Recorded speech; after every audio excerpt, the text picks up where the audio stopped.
Hello, everyone. I'm Vincent Iolenti, a social scientist in the U.S. Department of Energy's Office of Integrated Waste Management. Welcome to Sharing Perspectives, a consent-based siting listening session. Today, we'll hear from invited guests representing nonprofits, professional societies, and other national, regional, and state groups. Our goal is to collect perspectives to inform DOE and the Consent-Based Siting Consortia as we pursue inclusive public engagement around spent nuclear fuel management. Consent-based siting is an approach to siting facilities that focuses on the needs and concerns of people and communities. The consortia are composed of 12 project teams that support DOE's efforts to site one or more federal consolidated interim storage facilities for spent nuclear fuel. The consortia are spending 2 years gathering perspectives from various communities to facilitate mutual learning with the department. And the department is ultimately the implementing organization for facility siting. After this process is complete, when the time is right, DOE will issue a national call for communities to volunteer as potential hosts. But we're not currently searching for a site just yet. To learn more about consent-based siting, we invite you to visit our website. It's on the screen here in the lower right-hand corner. energy.gov/consent-based siting. So this is the third installment of our Consent-Based Siting Consortia webinar series.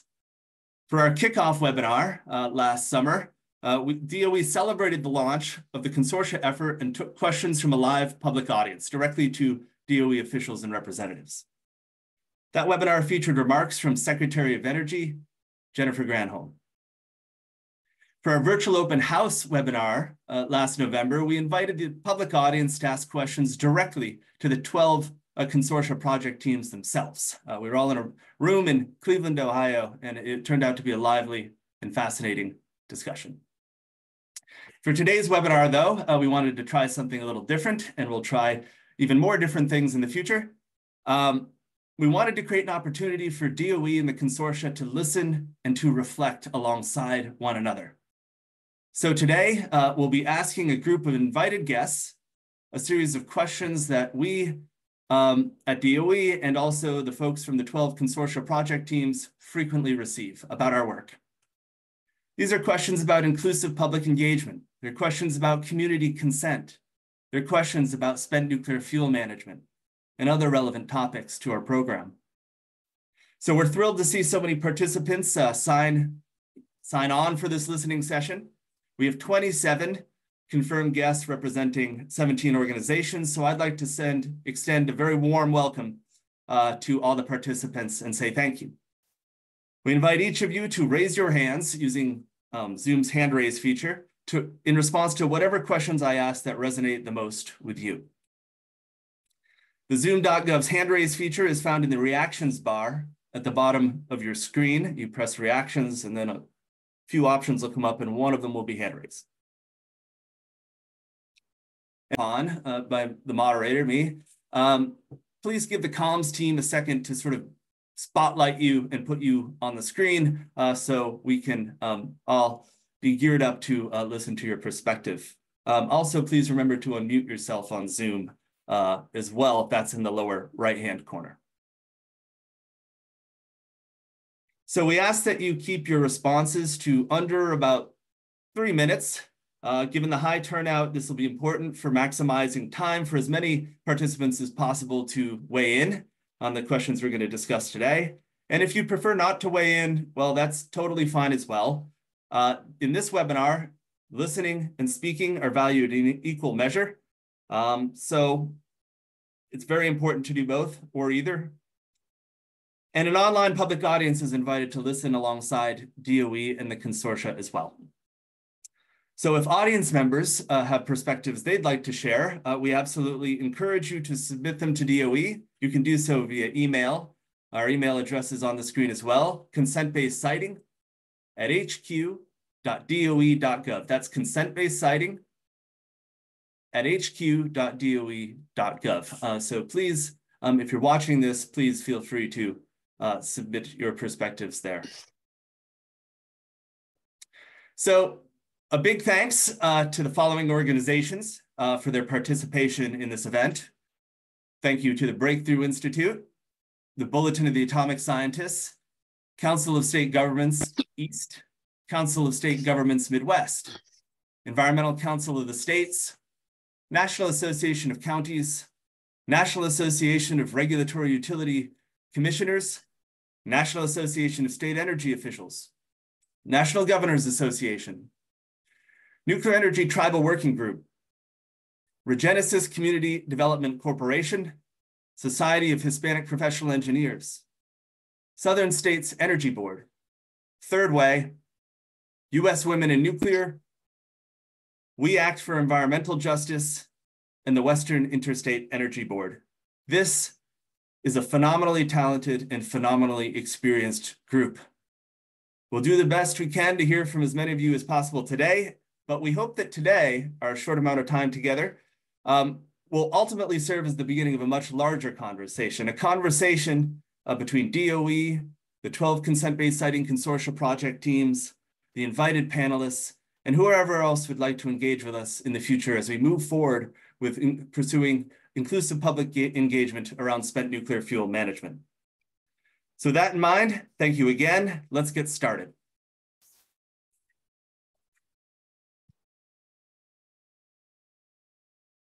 All right, so let's start with a really broad question to get the conversation going. So some of the panelists could share one or two insights or recommendations with DOE and the consortia for advancing community engagement in a meaningful way. That would be really amazing. So it's just a broad question as to what are the best practices or some strong approaches to advance engagement at a community level. And we have Francois from the Diaz Maurin from the Bulletin of the Atomic Scientists. How about we start with you? And please, again, unmute yourself and wait a moment for to be spotlit on the screen. Sure. Can you hear me? You're up. Great. So thank you very much, Vincent and the team for inviting us. I'm François Diaz-Morin. I'm the Associate Editor for Nuclear Affairs at the Bulletin of the Atomic Scientists.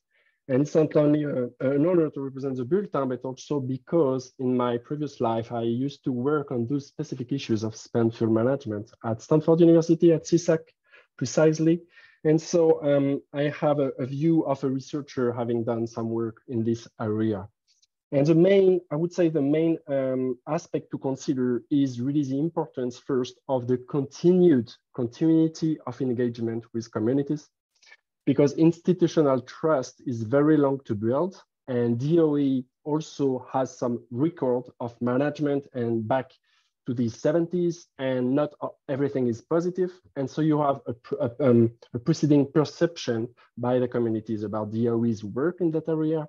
So the importance of continued engagement is also because along the way, if we are talking about very long-term management, really, in the range of 100 years, up to 100 years, for instance, along the road, there will be issues to be resolved. And if you have a strong engagement with the societies and the communities, they will feel just trustful to whatever happens. If there is some doubt about the techniques, the sites, and those kind of issues. And also, in terms of engagement of this, the communities is about the choice of criteria. And the choice of criteria to select a site should be also defined, including the involvement of those communities, and the way you weight those criteria, for instance. So as part of my research, we developed a multi-criteria approach to this. And this really requires from the start, even through the methodologies, an involvement, a true involvement. So it's not only about informing, educating, it's just about empowering through the participation, active participation. And the second very major reform that we should consider is just to set up a new federal radioactive waste organization responsible for just one single purpose of the safe management of spent nuclear fuel, and reiterating the long-term permanent solution of having one or several geologic repositories. If you make that commitment and if you separate this, why is it important? And we can talk about the laws later on, and I will conclude with this. It's just because of the funding process too. The funding process has to be separated from the congressional budget appropriation process, which can be politicized, and you get project stuck because of this, for instance. So it is, I would say, the most important aspect, I would say, starting from the beginning. Thank you. Yeah, thank you very much, Francois. And I'd like to reiterate, especially what you said about trust. Trust is at the center of this. We've seen from international examples of successes with the deep repository siting, for instance. Trust is at the core of this. DOE does understand the legacy of mistrust and that some communities have seen with us. And part of this is, that's part of stage one of this. Mutual learning is at the center. Engagement with communities is at the center.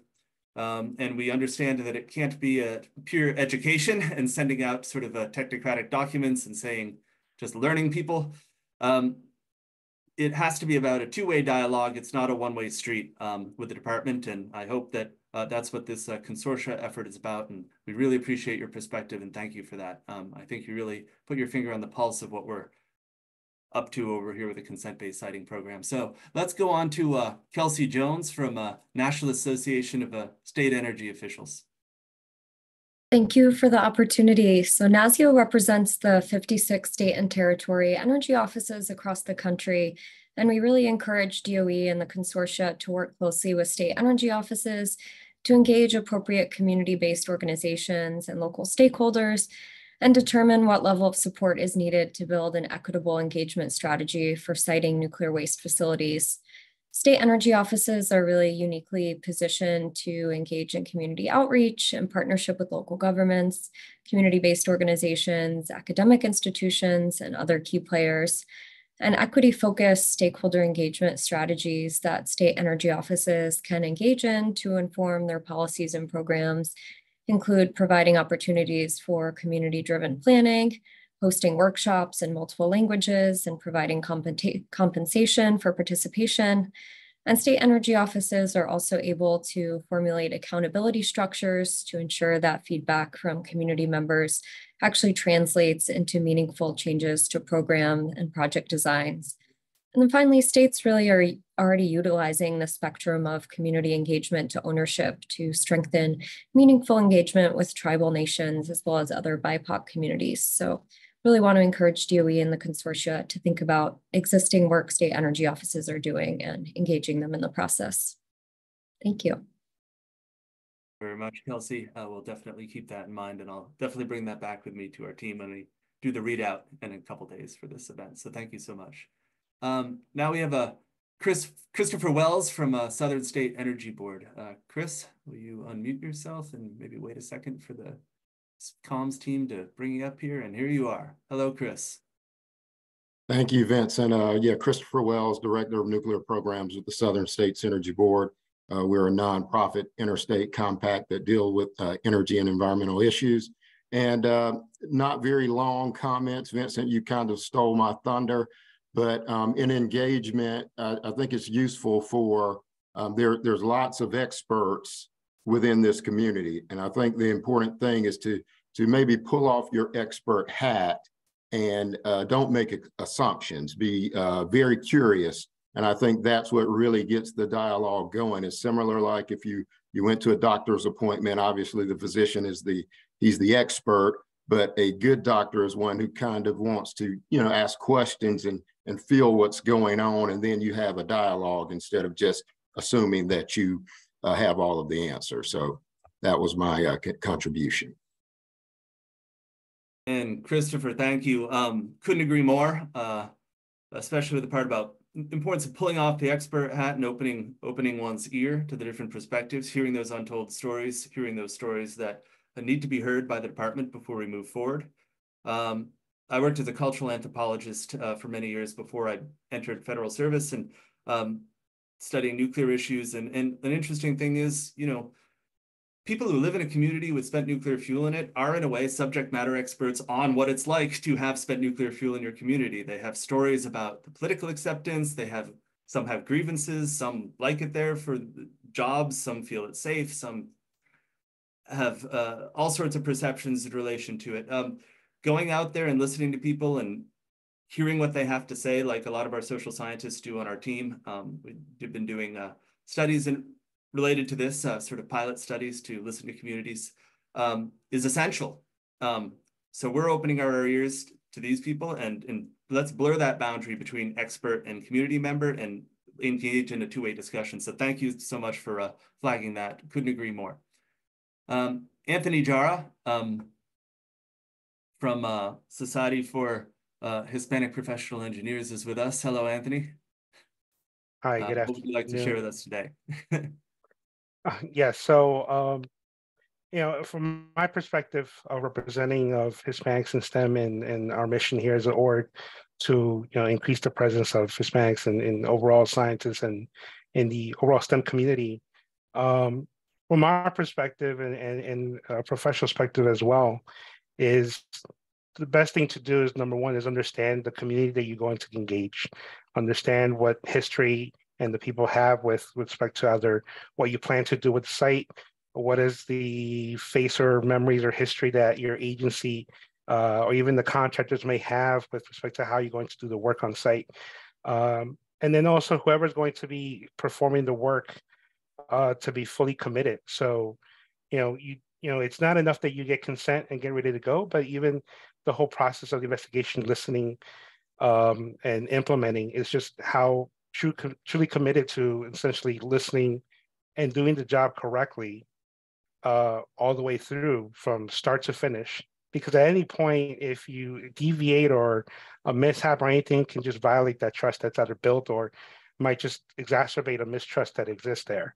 So, 100% has to deal with, dealing with the professionalism that all those are involved with, essentially keeping up to that, the ethics and professional to implement what you're trying to do. But at the same time, keep that trust and commit 100% to making sure that everything's done in a safe and way manner. Because when you do the work, is essentially not just affects the site itself, but also the community and those around it. Thank you very much. Couldn't agree more. We hope that that's part of that. Maybe this would be a good time to note that the Consent-Based Siting Consortia is currently active. The 12 project teams are engaging. They're setting all sorts of events up in various places across the country. There was recently, for example, a listening session event in Raleigh, North Carolina, hosted by NC State. And other organizations. So this listening that Anthony just emphasized, I think is really important, and we'll take your perspective closely into account as we move forward as well. And thank you for this valuable feedback. Next up, we have Angie Howard from US Women in Nuclear. Could you unmute yourself, please? Certainly. Thank you. And thank you for having this session. One of the areas is that I would like to really emphasize, and what's been said about listening, is also doing the research that I would recommend all the consortia do as they are looking at various locations around the country or as they're looking at various organizations. What is it that the people that you're trying to reach, what do they know already? What do they think about spent fuel? What do they think about interim storage? What do they think about transportation? What do they know? What do they think? What are their perspectives? You can also do this throughout the project as you're going through. It's not just a one-time thing, but really understanding your audiences before you actually start to engage is getting that background so you can feel like you know exactly in the way of going in what you're likely to hear, how you can react, what are the issues that are really on the plate. I think it's important that you do this in the same context of message testing. And it's also important as you do your research to use locals who have credibility if you do research and result and provide that information to the public. It's important because you've got to have the local credibility. And so before you get into a lot of the activities, doing some basic focus groups and polling, that will give you the kinds of perspectives that the communities that you're going to be dealing with and where they're coming from. So thank you. Thank you, Angie. That is wonderful. Couldn't have said it better myself. Next up, we have Greg White from NARUC, National Association of Regulatory Utility Commissioners. Is that correct? Did I? Absolutely, that's correct. All right. Nailed it. Yes. All right. Thank you. Hey, Greg, welcome to the call.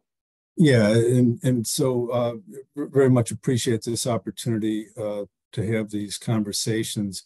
I would like to, I guess, start just by echoing what Francois said about keeping the funding in focus, not just, we want to make sure that the funding is going to be solid, but also keeping the costs in mind too, because that's another important factor. But really what I wanted to contribute on this particular question was our members have siting responsibilities for a lot of energy infrastructure. I'm not telling you or anybody else on this call what you don't know, that siting any kind of energy infrastructure is very, very challenging these days. Anything is challenging. And so really my recommendation is to look for successful projects and learn from those.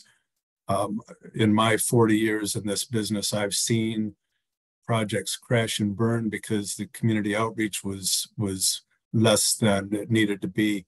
I've seen projects that on the face of it, you didn't think were going to be successful, end up being successful because of how the approach was taken by those organizations to engage in the communities up front, get them involved in the decision-making process and bring them along as the project advances. So if you need examples of specific projects, we can try to provide some help with that. But really just the note is look for successful projects and see what did they do that help those projects be successful. I know you've got the Energy Communities group is on. They've got a lot of experience, obviously, as hosts of significant energy projects. So perhaps they would be able to provide some insights as well. Thank you, Vincent. Thank you, Greg. Very interesting point you just made about looking to successful siting projects as case studies that can help guide us and inform us as we move forward with citing the one or more federal consolidated interim storage facilities using our community-centered consent-based approach. We're fortunate to have a really talented group of social scientists who work on our program who do what we're calling exemplar studies, which would look at successes and failures actually from the past and try to figure out what is it about these various successes or failures that led them to see the outcome that they saw, and how much of that is portable, how much of this is region specific or local specific, or how much of that is portable to what we're working on here with consolidated interim storage. So thank you. Couldn't agree more on that. Same with what Angie Howard said about polls and focus groups. That's another thing we've been investing in. We've done focus groups throughout the Midwest of current host communities that have spent nuclear fuel, seeing, hey, what's it like to have spent nuclear fuel in your area, and what are your perceptions on that? So it's been very important. So we have another one, Richard Arnold. Perhaps unmute yourself. Hello, Richard. Greetings and thanks for the invitation. And actually, I was hoping to just be a listen in to the conversation, but I was compelled to join in with some thoughts. And so one, this is a great opportunity for us to all share what's going on. Part of what and who I'm involved with is the Nuclear Energy Tribal Working Group, the Tribal Radioactive Materials Transportation Committee. Those are a couple of groups, and I'm not necessarily speaking on their behalf, but from experience and being involved. And I think one of the things, we deal with a lot of tribal folks, tribal issues, but one of the key things is the group doesn't speak on behalf of any one tribe in the United States. That's a job for the tribal governments. And as such, it's important to note that as the tribes, our groups, basically, I should say, have come together, and we've all shared a very common theme, and that is that, the only people that can speak for tribes are tribes. And so the tribes don't speak for the states, and the states don't speak for the tribes. And I mean that in a respectful manner, but it's also recognizing the unique and sovereign status of tribes. So I think that has to be first and foremost. Secondly, I think that this process, and people have alluded to it, and I'm glad to see that, but the process has to be a process with a conscience. And the conscience, from our view, is how are tribes going to be integrated into that process, understanding every place around throughout the United States at one time was tribal lands. And as such, there may be cultural affiliation, even though they may not be located there today. It could be something beyond reservation boundaries because of the unique ties, cultural ties that people have. There may be treaty rights that have some important elements that may be considered. And in my view, that while all this is a great opportunity to figure out maybe how we do it better, it's clearly based upon, and the reason we're doing it is because what we did before didn't work. It didn't, and so as such, I think we need to figure out a process for making it more inclusive. There, I believe one of the key things that is integral to what's going on is getting that native voice, that tribal voice, and understanding their unique concerns that are not. It goes beyond just the surface level of a discussion. We need to get really deep engaged in a lot of the things that we're all doing. And I think when I look at a lot of the conversations that go on, oftentimes discussions may be kind of cursory, and so they'll just deal and skim on the edge or the top of what tribal people are thinking, but remembering that every single tribe, there's 574 federally recognized tribes in the United States. Each one of them speak for themselves, and each one of them have unique relationships and perspectives. And so I think those perspectives are something that warrant further consideration. We're hopeful that we can become more engaged in the process. We welcome the opportunity, but I think it's going to be something, as was alluded before, beyond the funding. We don't want to let this effort die on the vine. We want to make sure that it goes on and it's going to be something useful and not one of those things that ends up in a report checked and sits on somebody's desk and in our bookcase and we never see it again. Anyway, end of comment. I appreciate the opportunity and thanks again. Richard, thank you. That is incredibly valuable feedback. One thing I'll say is that as we move forward with the consent-based siting process, DOE recognizes that it is essential to respect tribal sovereignty and value nation-to-nation relationships with the tribes. This is profound and extremely useful guidance that we just received from Richard. I'd actually like to open up just to see, before we move to the next question, if anyone else on the call would like to maybe share some experiences or best practices or encounters you've had that can help guide DOE as we work towards tribal engagement and establishing better relationships with tribal communities and tribal nations and tribal groups. Would anyone like to weigh in on that? Richard summed it up very valuably, so if not, that's totally fine as well. But that's something we're interested in hearing.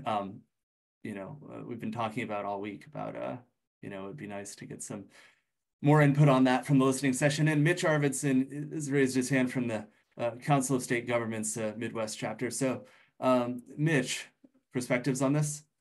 Yeah, thank you, Vincent. And I am Mitch Arvidsson, Program Manager with the Council of State Governments Midwest and the Midwestern Radioactive Materials Transportation Committee. On our committee, we've made a concerted effort in the last few years to determine ways that our state members can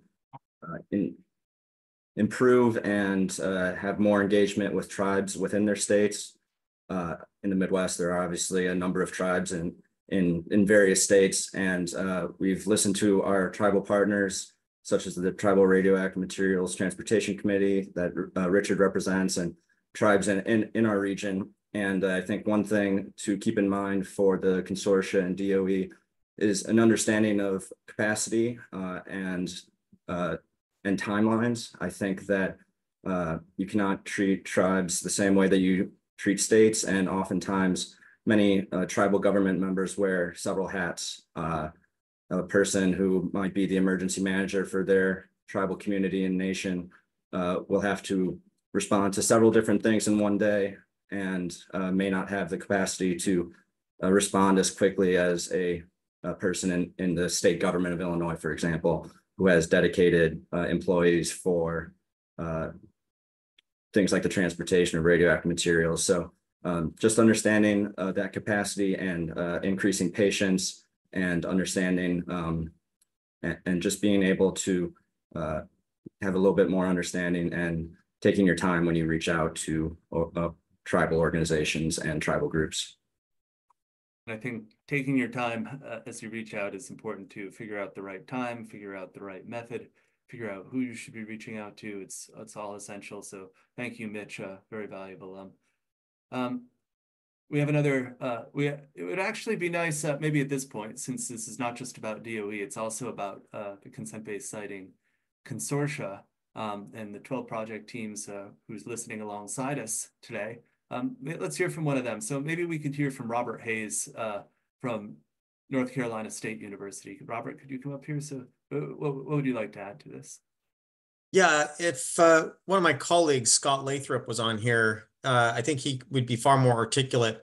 He's a member of the Northern Chumash tribe. It's their ancestral homeland that Diablo Canyon sits on. And he's a very strong advocate for nuclear power, but he totally owns the history of hurts that have happened to Native Americans from nuclear energy.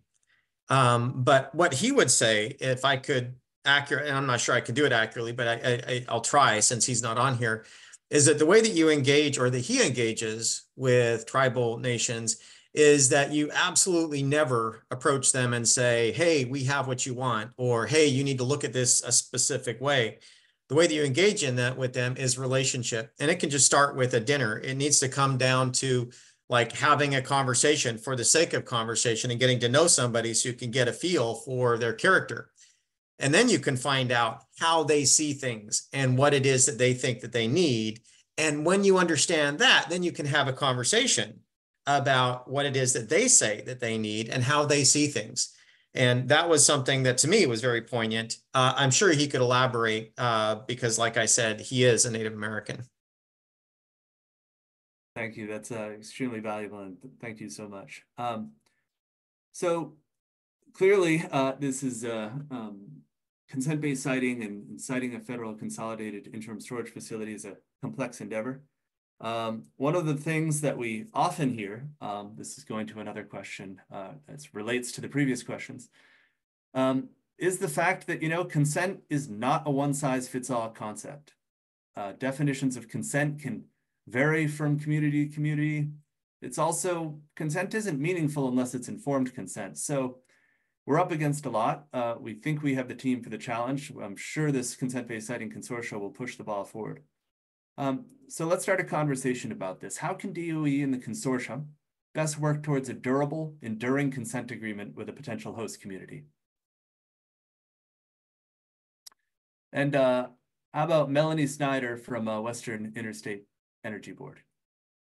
Hi, thanks. Yeah, Melanie Snyder. I'm the Nuclear Energy Policy Program Manager for the Western Interstate Energy Board. As Chris Wells said, similar to the Southern states, we are an interstate compact organization working on behalf of the Western states. So one thing that I think would be really helpful when you're trying to negotiate an informed consent agreement, this is probably not ground shattering, but have an independent negotiator, maybe like the nuclear waste negotiator in the original Nuclear Waste Policy Act, someone who is incentivized, who is empowered, maybe outside the political process a little bit, whose only goal is to work with both sides to get something that will be enduring. So it would have to be someone who is trusted, maybe in the community, maybe just has that political or public profile of trust, But I think that would be something that would be incredibly beneficial because DOE does have that legacy of mistrust that they kind of have to work against or try to overcome. Strongly agree. And you know, that's something that in these past 2 days we've had a 2-day meeting with the Consent-Based Siting Consortia and heard about a lot of the progress they've been making.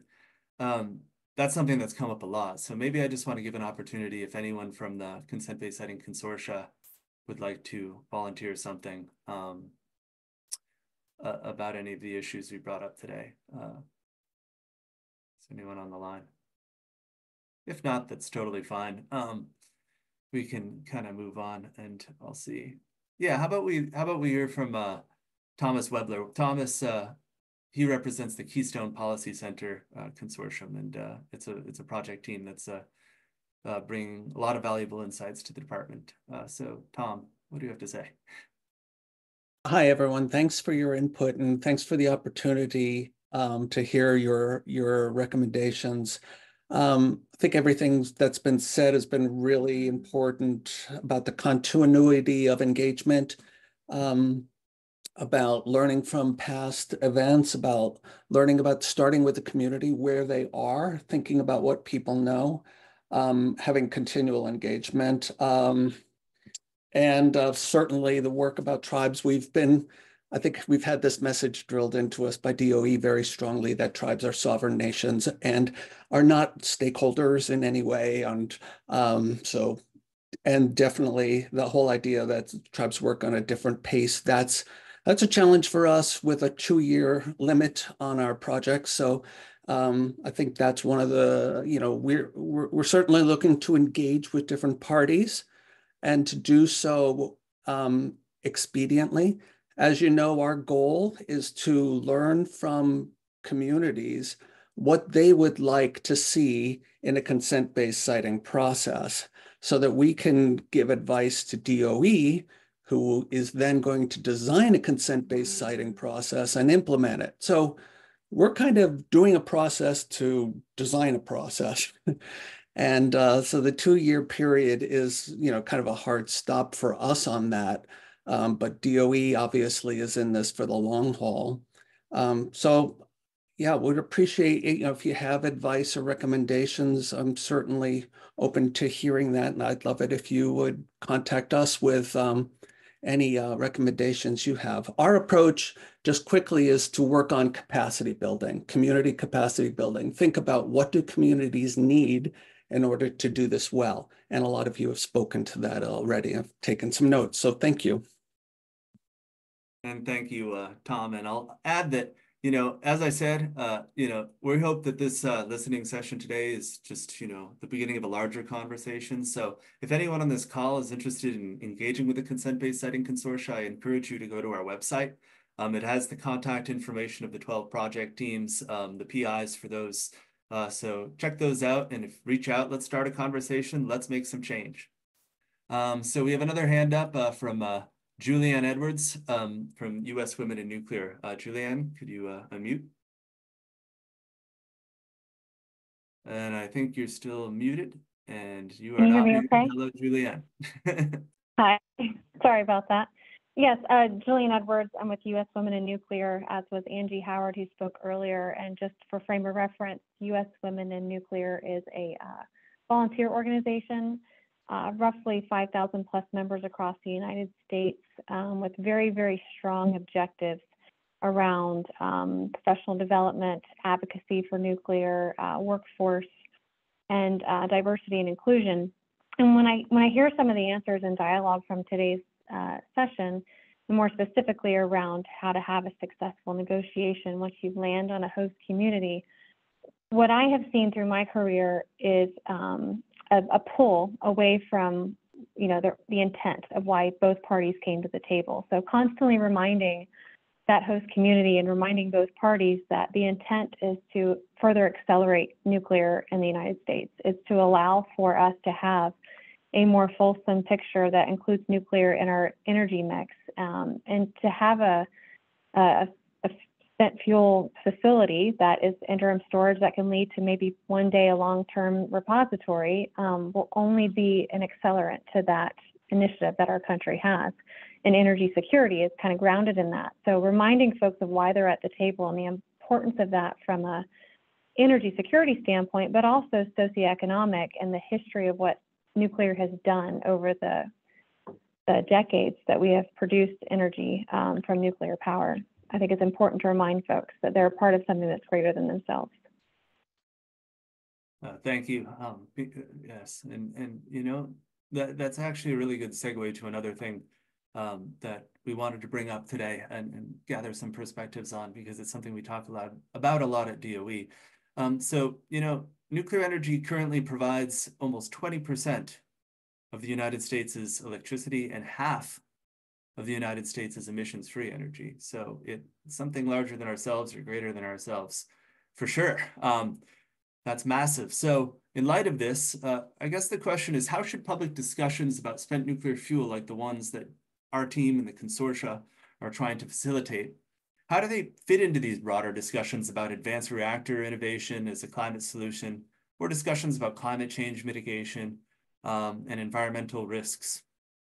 So should we think about these topics together, about advanced reactor innovation or spent nuclear fuel, or should we think about them separately? How should we think about them? How should we talk about them? So does anyone have a perspective on that they'd like to share? And it looks like we have Rowan Price from Third Way. Thanks for the opportunity to talk about all of these important topics today.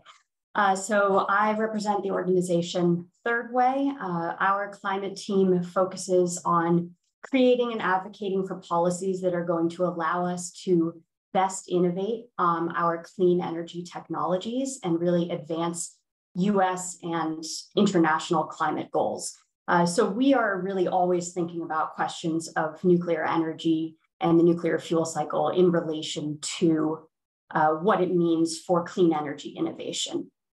And our view is that as we see this current resurgence in nuclear innovation with the focus on advanced reactors and small modular reactors, it makes logical sense that the innovation in reactor technology is going to breed other innovation throughout the fuel cycle.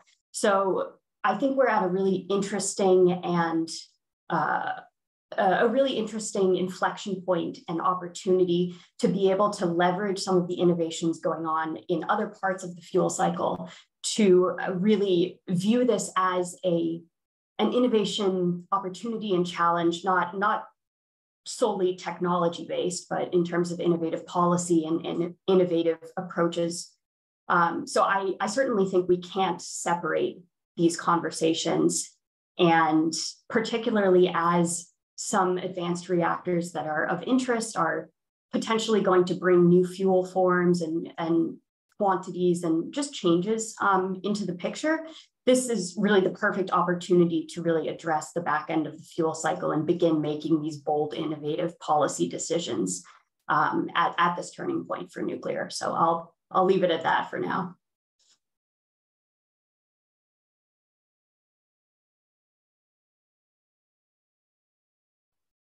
Thank you very much. Now I was the one who failed to unmute.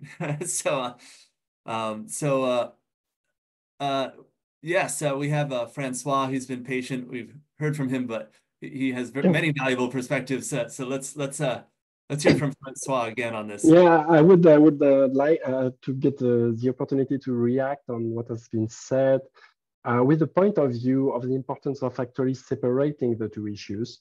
The inventory of commercial spent fuel is from the current fleet, so it's a current problem. And the hope with advanced nuclear reactors is about to reduce the footprint in terms of waste generation, but it's a future perspective, I would say. And I don't know exactly, apart from the importance of benefiting from the innovation for transportation of spent fuel or this kind of technical issues, but for the consent-based decision-making and how you put criteria in this, I don't really see how the future perspective about climate should enter into that discussion, because I think maybe local communities will value more guarantees about the future And talking about, for instance, environmental justices, what can we do to make sure that we don't replicate or create new issues of environmental justice? So how do you maintain, for instance, some kind of power to the communities, even though they are engaged in a consent process and they are near to just be okay with the process, but can you maintain a sort of, for instance, some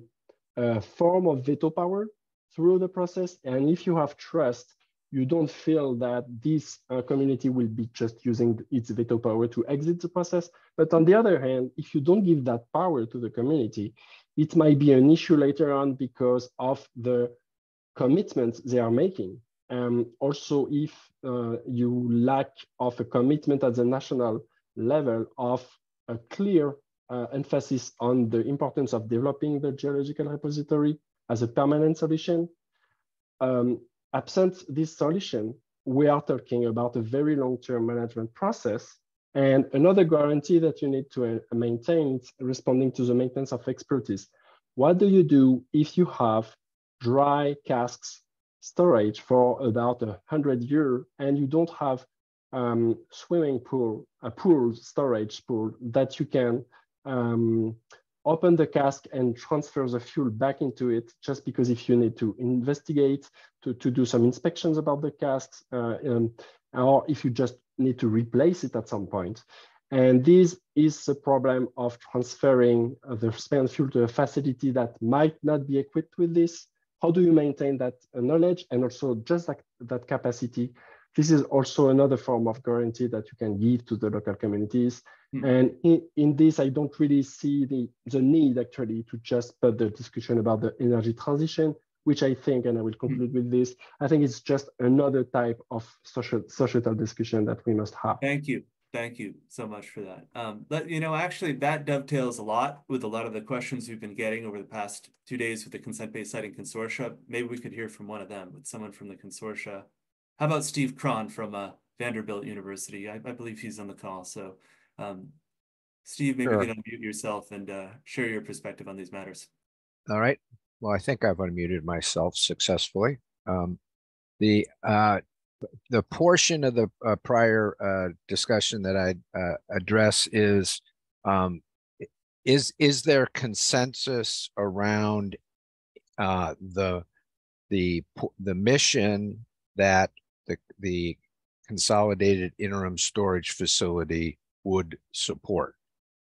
I think the answer to that is only partially yes these days. I mean, as a number of the prior speakers have mentioned, there are consensuses forming about clean energy. There are consensuses forming about energy security issues, but those don't yet congeal, I would say, even into a clear national mission that consolidated interim storage supports.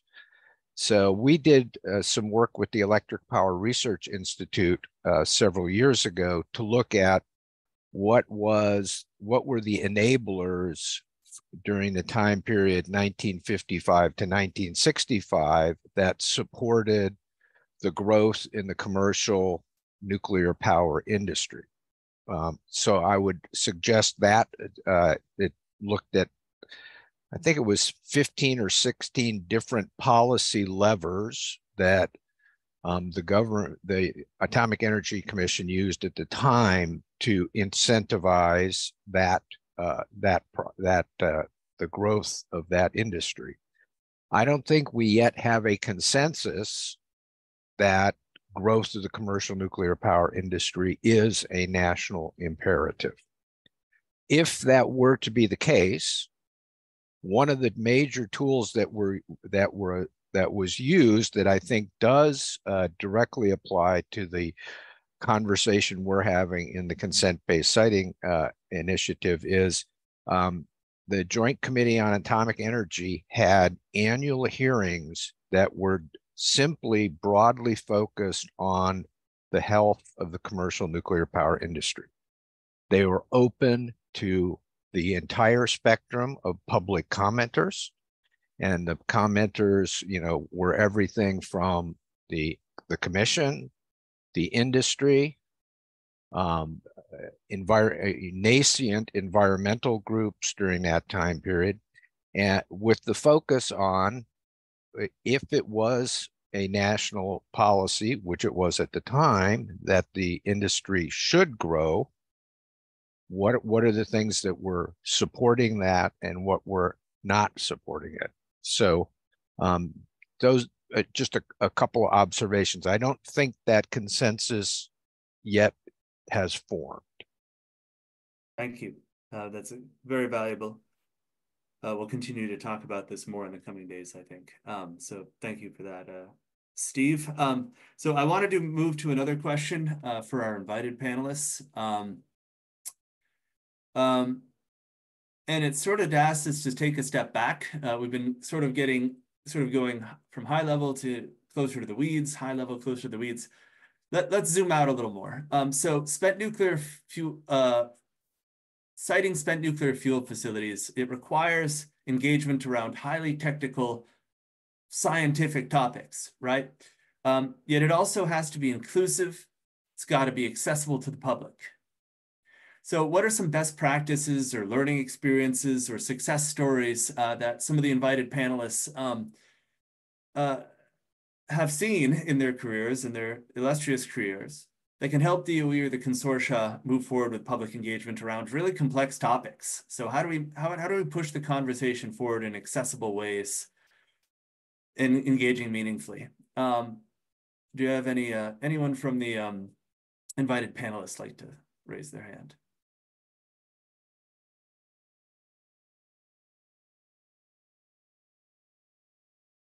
Okay, let's hear from Richard Arnold.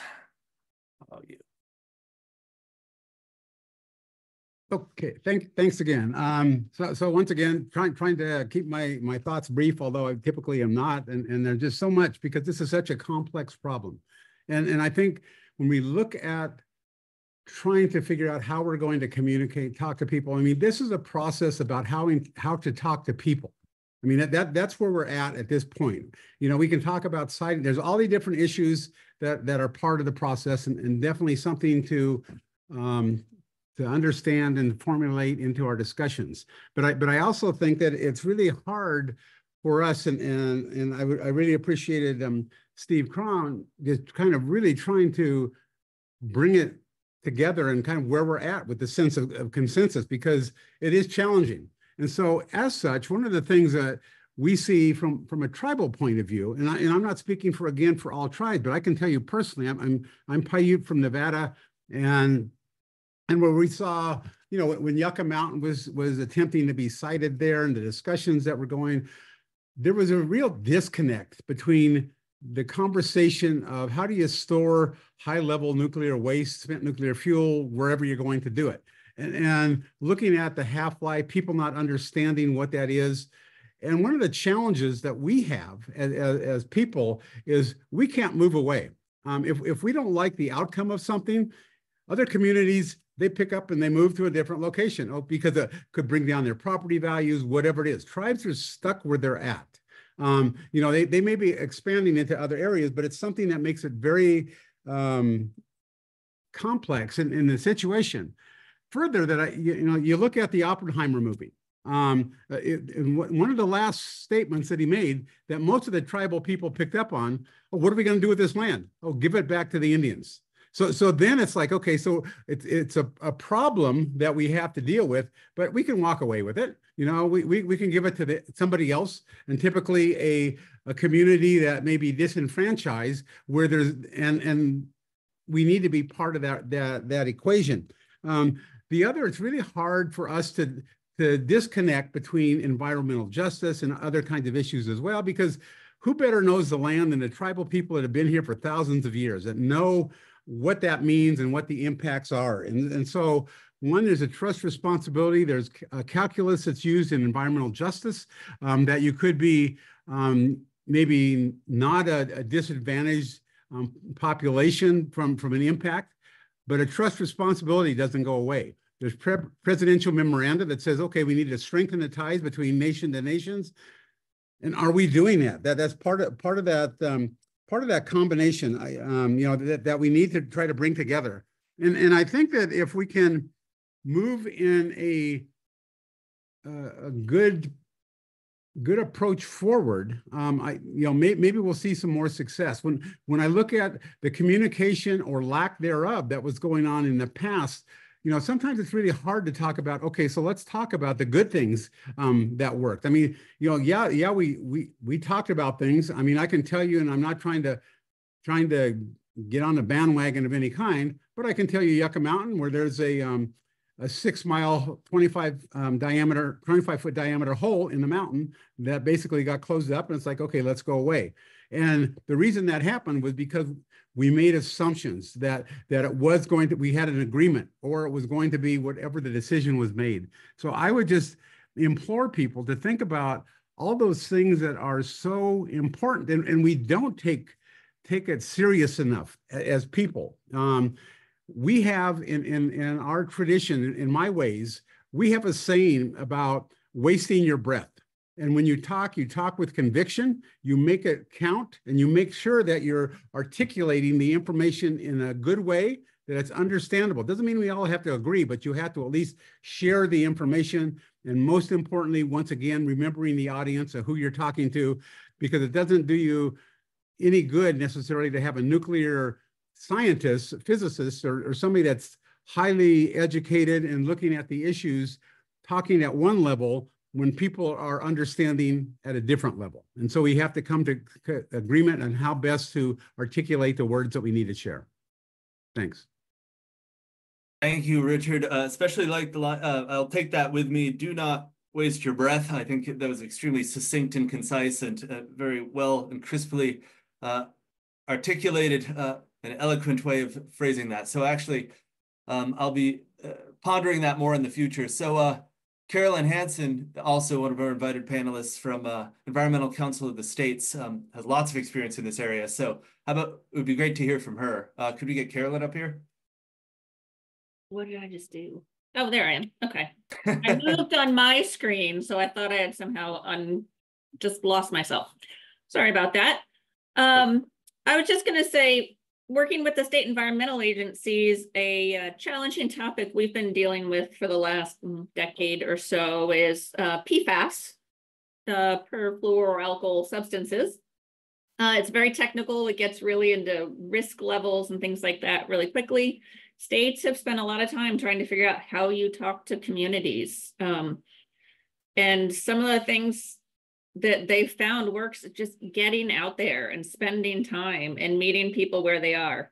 You can't sit for the federal government in Washington, D.C., or even for the state government in the state capitol. You have to go out and meet with the people out where they are, in their communities, we had in Michigan, they went out to homeowners association meetings. They went everywhere. They dedicated just a lot of staff, spending a lot of time talking to people, trying to talk at their level, but also educating them so that they were better aware of what the issues were, so they could make better informed decisions. So I think there's a lot that could be learned from what folks have been dealing with that exciting challenge. Forever chemicals, sort of like forever nuclear waste. Yeah, it's hitting home. I actually watched a documentary yesterday about PFAS, so this is actually threading the needle together. For me personally, anyway. So thank you for that, and couldn't agree more about going out to the communities themselves. It's totally different vibe, especially when you're working for the federal government, when you say, hey, can you come here and then enter this big imperious office building in the National Mall and talk to us, versus, hey, we're gonna head over to where you live and then find the place. Maybe you gather at the YMCA or the community center or town hall, and wherever it is, a church or something, and chat on those grounds. It's a totally different question, a totally different conversation. People feel differently, they interact differently. Really glad people gestured to that. It's super important. So this actually attracted a lot of, this question attracted a lot of interest. I'd love to hear from Anthony Jara from Society for Hispanic Professional Engineers on this. He raised his hand. So Anthony, you want to come up again? Yeah, so Welcome in back. my experience, for big and small projects, especially the big ones that it's going to make an impact.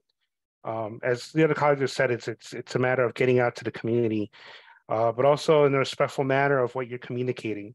You definitely don't want to explain about nuclear energy using The Simpsons as a way to explain something. You want to provide the right information and to everybody.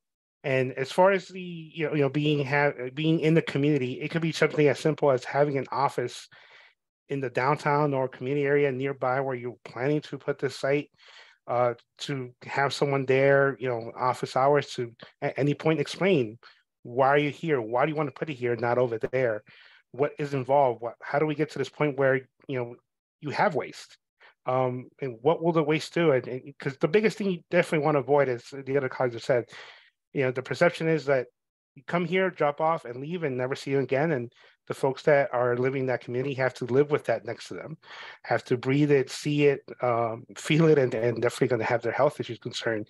So you definitely want to be sure that whatever changes in the conditions of the site will be addressed, and that goes back to the trust building and communicating. So again, in a respectful way, how you communicate and how you open to hearing and just talking, and the different venues that you definitely hit up on the different areas, whether it be a tribal council meeting, a downtown office, going to schools, going to the church, anything just to kind of communicate, say, hey, we're here to talk. We want to listen.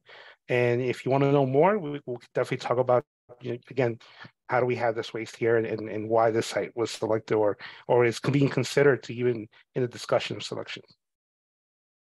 Thanks, I really appreciate it. And yeah, what's interesting about this is it affects communities so differently. Tribal nations, tribal communities experience things one way, and among them, there's all sorts of different ways of encountering these sorts of questions. Different regions of the United States too. I personally live right near the Humboldt Bay independent spent fuel storage installation, former decommissioned nuclear power plant, and interesting to see how the discussion here is different from even just down down lower in the state, down at San Onofre or Diablo Canyon. It can change. So be nice, interesting. Maybe this is a good segue to hearing from Robert Dennis from Southern States Energy Board. Maybe you can provide some insight on what the perceptions are down in the South, or answers to this question as well. So what would you like to share with us, Robert?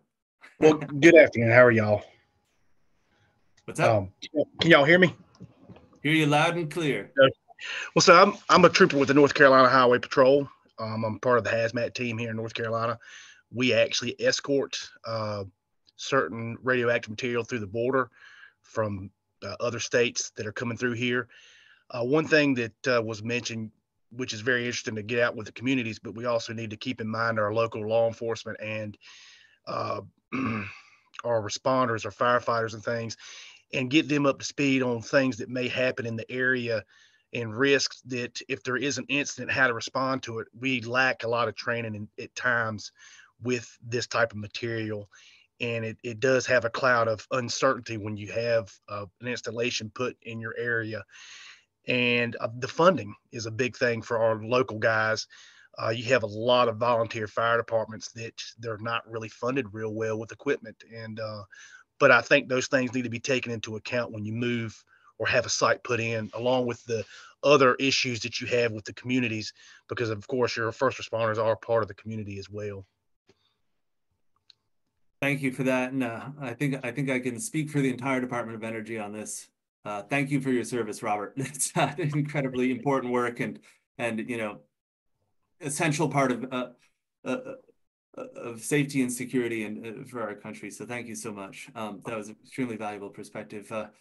Maybe we could hear now from, let's hear from what the consortia has to say to this. Robert Hayes, would you like to share something in reaction to some of the things that our invited guests have shared with us?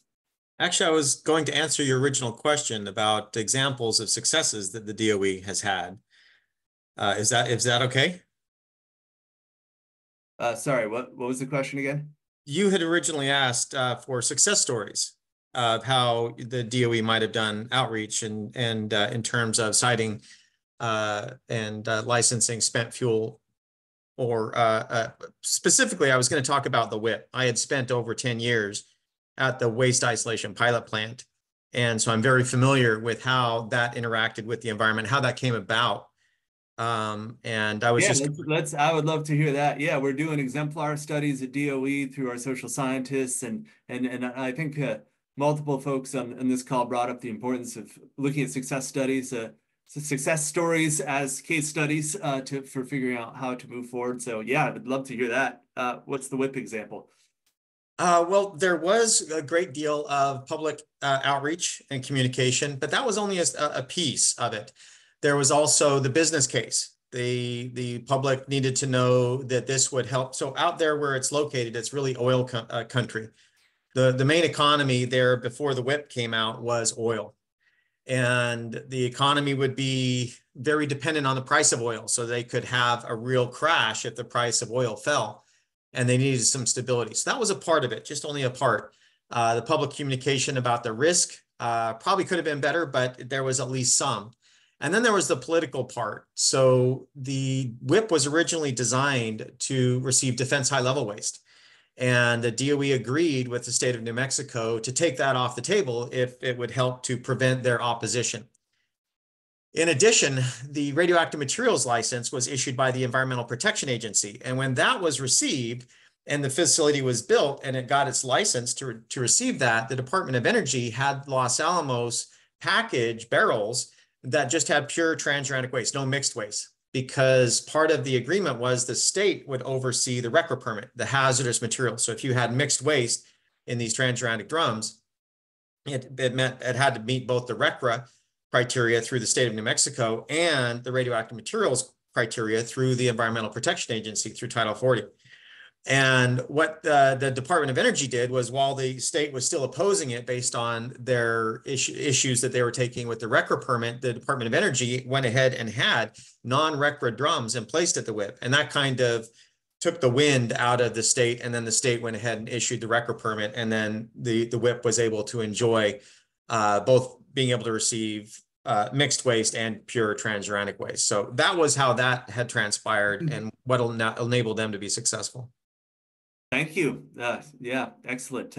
Angie Howard from U.S. Women in Nuclear. You've had your hand up for a bit, so thanks for your patience. Certainly, and thank you. And I'm actually really kind of responding, from my over 50 years in this industry of working in the community.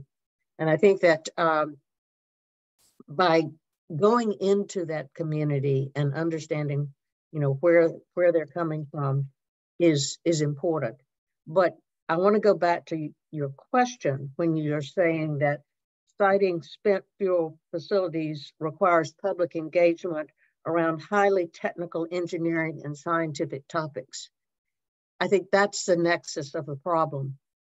As engineers and scientists, we have said, this is difficult, this is hard. It's hard for the public to understand. And in my experience over all these years, it's not hard for the public to understand if you go in and really communicate with them, know what they are interested in, know what they know, and help them walk through the process. As Richard said, it's communicating with people, it's talking with people, and the capacity for people to understand is huge. It's just how we approach it and receive their willingness to understand, which makes a big difference.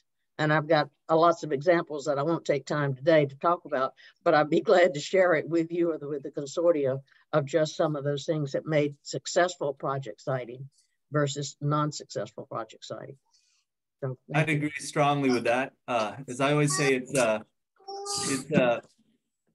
much easier to say a simple thing in a very complex way than it is to say a very complex thing in a simple way.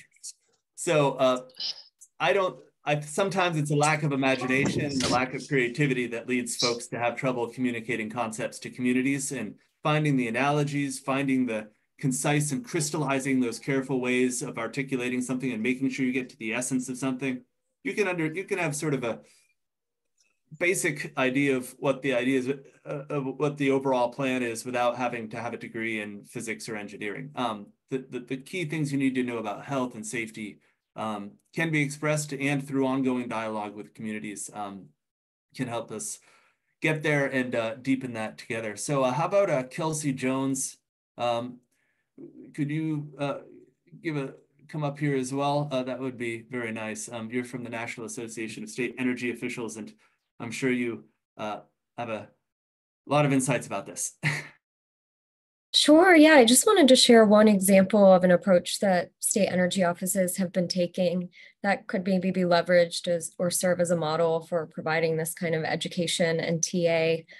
So several states have started implementing a new program where they hire a specific staff member to join their office to facilitate outreach and education to communities. Some states have called those their clean energy wayfinders. Some have called them community navigators. There's a few different examples we'd be happy to provide, but the goal of the program is really designed to identify community needs and concerns and increase understanding of a potential technology or project that will be deployed in the community. And the staff people are actually recruited from potentially targeted communities and receive training to be a strong resource on a particular topic area. And this could also include, consent-based siting or around nuclear waste facilities. And they serve as an intermediary between the community, the state, other key stakeholders. And I think this model could really help DOE and the consortia have a better understanding of what the community needs are and how a potential new project would look in a community and meet their priorities. And then I also just wanted to add that something we've heard from states is it's really important to show people what a technology looks like and to do kind of hands-on experiences, showing them what the storage facilities could look like and how it works, and just give them the opportunity to understand the technology and see how it work in practice. So thanks for the opportunity. Thanks. And could I ask, so you said that you called them community navigators and community wayfinders. Did I write that down correctly? That's right. That's what a couple states have specifically hired those positions. Okay, that sounds perfect. I mean, it's so interesting that like with that position, it's a two-way street, right? Like what's powerful about positions like that, to me anyway, is they are bringing expertise to the community, but they are also becoming experts on the community, and they become the only person in that Venn. They become one of the many people in that Venn diagram of people who are closely looking at the technology and closely looking at the needs of the community, and that's an interesting model of trying to get a specific person. We'll definitely to play that intermediary role. Extremely powerful. Another goes back right to our theme earlier about blurring the boundaries between what is an expert or are community members experts on their own community, et cetera, et cetera. So thank you so much.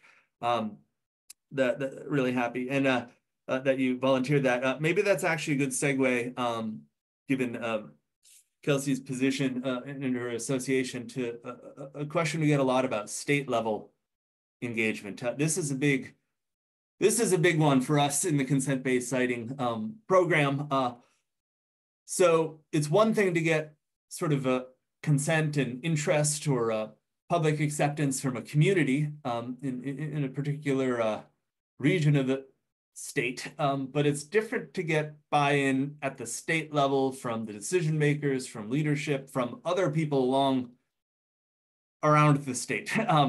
So it's different in all the different states too. There's a different sort of series of costs and benefits and a different political calculus and different sensibilities and different histories with nuclear technologies, positive and negative, in different locations. There are different amounts of trust in different communities as well. So my question to all of you is, what are some best practices or maybe recommendations from past experiences that you can share about the challenge of navigating political, legal, or legislative challenges at the state level? Has anyone here had experience navigating issues of acceptance at the state level? Melanie Snyder, how about?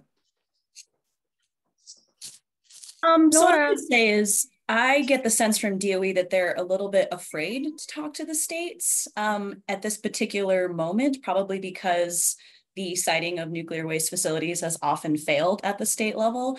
And I think the DOE does want to get it right this time and does understand that they need to understand the state level politics and regulatory framework. But I would encourage DOE to not be afraid to talk to the states, even at this particular juncture, to maybe even learn from failure. So maybe talk to Nevada, talk to Utah, to New Mexico, some of the places where these initiatives have failed, to say, you know, what would have worked perhaps, and not to be too hesitant to begin the conversations early, knowing that maybe some governors are going to say it will never happen here, and maybe that will be their initial stance.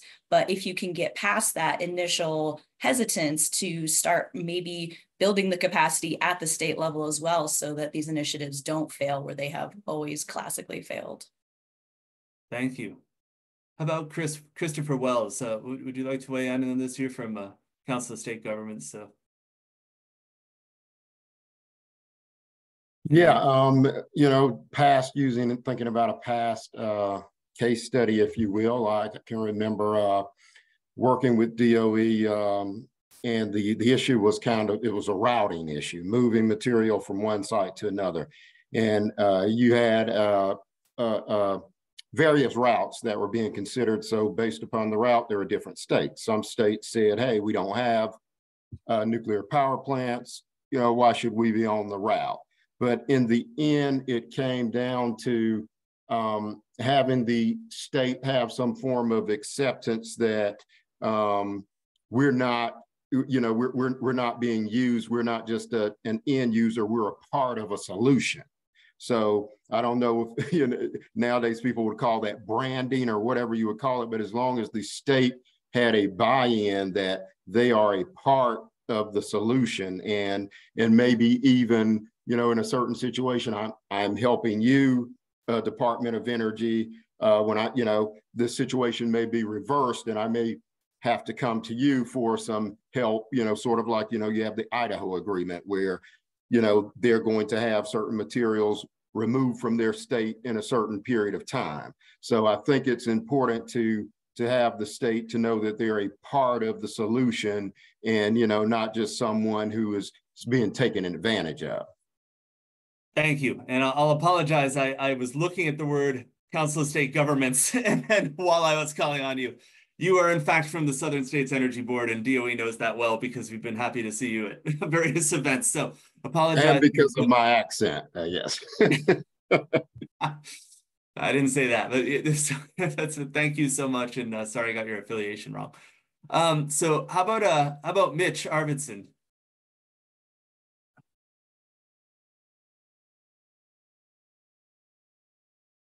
Yes, I think that the question of state level buy-in when it comes to citing a consent-based or a repository or something like this comes down to concentrated benefits versus diffuse risks, and the benefits that the community themselves would see versus the risks that the rest of the state might perceive, whether that be transportation through their state or things like that. And I think a couple of ways to address that dichotomy would be to maybe make those benefits more diffuse and find ways to bring economic benefits to the rest of the state, not just a particular region, whether that be repackaging facilities away from the repository itself, or some kind of transportation transfer station away from the specific repository. I think another way to kind of get buy-in from the entire state level is to find a champion in state legislatures.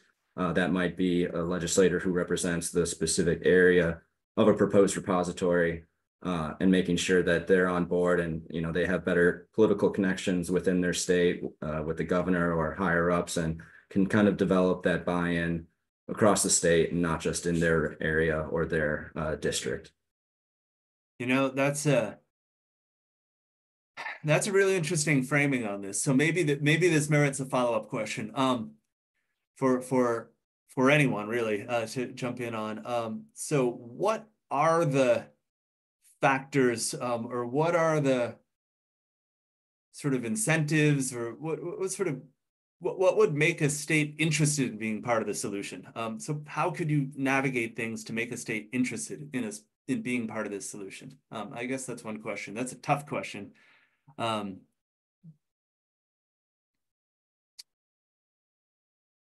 Richard Arnold has his hand up.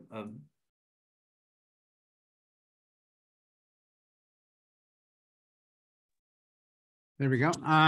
Yeah, I think there's again a lot of things to consider when looking at state approvals and moving things forward. And a case in point is looking back at the Yucca Mountain days and when you had the Goshute tribe up in Skull Valley, Utah, that had agreed and were licensed as a consolidated interim storage site, or an interim storage site, I should say. And so at the time, although they had the license and ready to roll through, with the license through NRC, the state had intervened and then said, okay, sorry, we're going to block the transportation routes. So, so then it's like, okay, so you can have agreement in one side of the story, but the other side, no. And in this case, it was the state that basically tried to block the roads from the tribes in their unique relationship that the tribes had sovereign governments. I'm sorry. So it would be an interesting question, kind of rhetorically, but also hypothetically speaking. So what if the tribes were to then say, well, you know what, we don't want a site here. We don't want that kind of discussion or whatever going on. Is that going to be weighed equally? And so the parity, I think, given in the discussion is going to be critical. And I think that's one of the things that we're looking at, even things, we mentioned like routing and things going through locations. So you have reservations and tribal lands that may not be outside of the reservation, but I mean, there's still lands held in trust, but you could still have lands that where tribes could be impacted, but again, they're not given the consideration, because for us, for tribes, states are automatically included in notifications and things. Tribes have to opt in. And then we have to opt into the NRC and saying, well, gee, can we have permission to participate? And I'm being a little facetious on that, but I mean, it's still that there's a disparity in why and how tribes have to go through a process, other than the canned answer that tribes got. Well, we're doing that because we don't want to inconvenience you. It'd be the same inconvenience to a tribe as it would be to a state. So we need to figure out how to balance that discussion. In the comment. Thank you. Yeah, and I think what we're seeing here today is, wow, each state has different considerations. There's differences between state level considerations and tribal considerations. Within tribal communities, there's different historical experiences and different interests. Across any type of community, there's different definitions of consent. There's different definitions of community itself. Communities aren't fluid, and they are fluid entities. People move in, people move out. Composition changes, economic considerations change, they evolve. So consent changes too over time. Cultural perceptions of what consent means and the domains of society in which it's used shift. So learning from failure is another theme that I'm seeing come out here. And next to the issue of look at the vast complexity and how different this can unfold across different domains of society. So gets me thinking of one failure that we're trying to learn from. It goes to the exemplar studies is, with the monitored retrievable storage effort we did many years ago, DOE sent out, 48 letters to governors, and we got 48 no thanks from the governors back. So that was an example of what we're not trying to do again. And I think it goes to the example of trying to understand this complexity first. We've hired new social scientists at Department of Energy. I have a cultural anthropologist, as you mentioned. We've hired a human geographer to be a Fed on our team. We've hired an experimental psychologist, for instance, and we work closely with all the engineers and long time and lawyers and other types of Feds and nuclear scientists and physicists, et cetera, to try to pull together to try to understand this complexity and move forward. So thank you. And I think that these are really like some fascinating points about how we can really try to wrap our minds around first the mutual learning that comes with this. So I'm going to ask another few questions, but before I do, I just wanted to see, we've kind of riffed in a couple different directions. Is there anyone on this call like I said, it's fine if you're just here to listen. It's fine if you want to raise your hand. Some people raise their hand multiple times. Is there anyone on this call who, I'm going to reopen the floor in the way I did in the beginning. Is there anyone would like to share from the invited panelists that it didn't come up in the flow of the conversation? So open floor, if you'd like to share something as an invited panelist, please feel free to raise your hand, and we're open to pretty much anything. If we haven't heard from you, especially.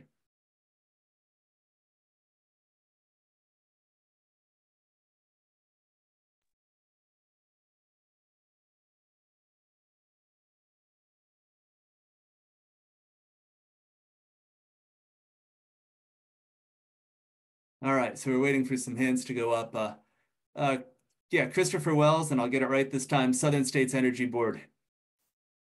Sorry, Vincent, and I don't want to take up anyone else's time, but just some thoughts.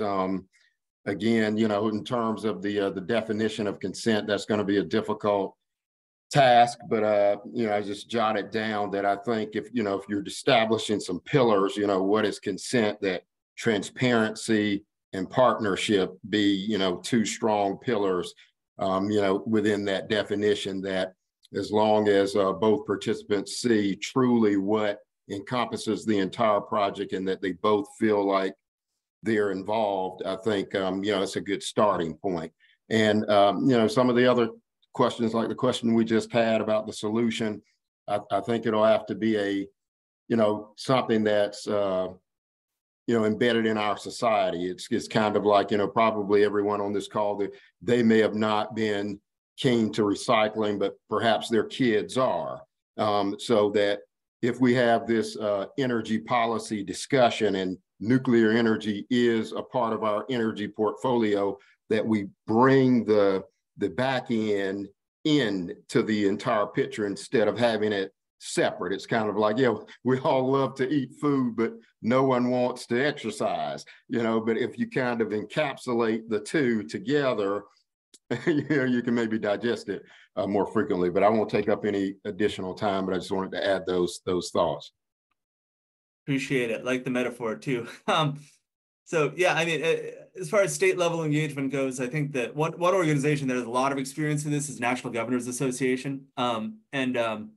We actually have Dan Lauf, which is, I believe, the energy program director at NGA, on the call today. So maybe Dan, if you'd like to share something too, we'd love to hear that. Absolutely. First of all, thanks for having us on the call. This has been really helpful to listen to and participate in. Actually, going back to a few questions ago, you had asked about state engagement, and I did want to make sure we weighed in there.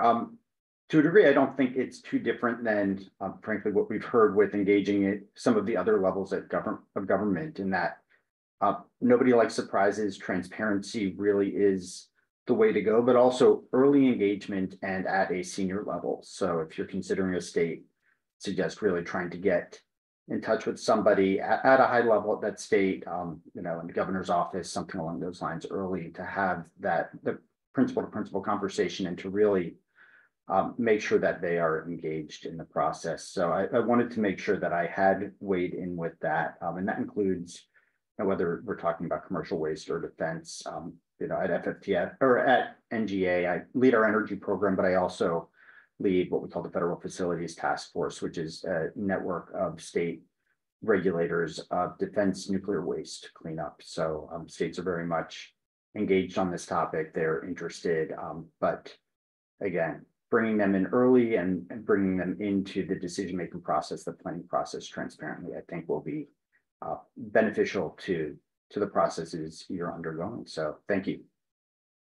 Yeah, and thank you, Dan. And I agree. And early and transparency should be next to each other. It's one thing to bring someone into the decision-making process, and then it's another thing to do it very transparently. You don't want to bring someone in and then 2 years later they find out some detail they hadn't been shared, and they said, why was I involved with this? So thank you. Engage early, engage often, engage transparently. Thank you very much. You know, maybe it would be nice to hear from the consortia again. So maybe we have Steve Cron here from Vanderbilt University, one of our leads for the representatives for the Vanderbilt project team in our consortia. Steve, what would you like to share with us?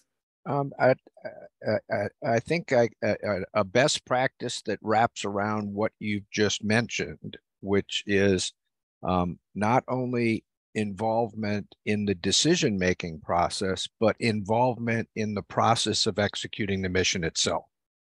So this was something that the Department of Energy did after they had problems with nuclear testing at the Nevada test site.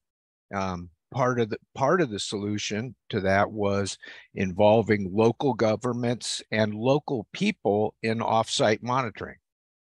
Science teachers at high schools were trained to run monitoring equipment, and they were integrated into the overall monitoring network to determine whether or not there was an off-site consequence of a given underground test. So that helped mitigate between the downwinders' concern with potentially being exposed and the state's concern to still maintain a profile in a very, very high national defense program. And I think that lesson carried forward to WIP, which we were discussing earlier as well. The New Mexico Environmental Department is an active part of monitoring the environmental impact of the waste isolation pilot plant. So not just making them state and local government part of the decision-making process, but having them involved in execution itself, I think is a best practice. Thank you so much, Steve. I think that's a good capstone to this time we've had together, which is unfortunately about to come to an end. I'd like to really thank everyone for joining us. It's been really wide-ranging. It's been great to see these sort of invited panelists from a variety of different organizations, folks from the consortia who we deal with regularly. Sort of share their perspectives. There's points of synergy. We've noticed a lot of them. There's points of disagreement. But what I'd like to say is, these are some interesting times we all live in. But to see people sort of talk so respectfully and thoughtfully and empathetically about these extremely challenging issues, especially around something where there's been a nuclear waste management stalemate for many decades. This is a contentious issue. This is a sensitive issue.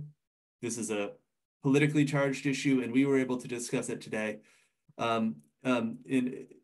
with a group of people who I think are really developing into a community of practice to move the ball forward. So thank you so much. Like I said, I encourage any of the invited panelists or anyone watching this today to check out our website. You can watch our previous 2 webinars, which we took public comments and sort of fielded them, both DOE officials and the consortia. You can also see the contact information for us, consent-based siting at hq.doe.gov. We're always open to perspectives. There's also contact information for the 12 consortia project teams available on our website. So thank you. We appreciate your interest in consent-based siting, and we very much look forward to more engagement in the future. Thank you from the U.S. Department of Energy.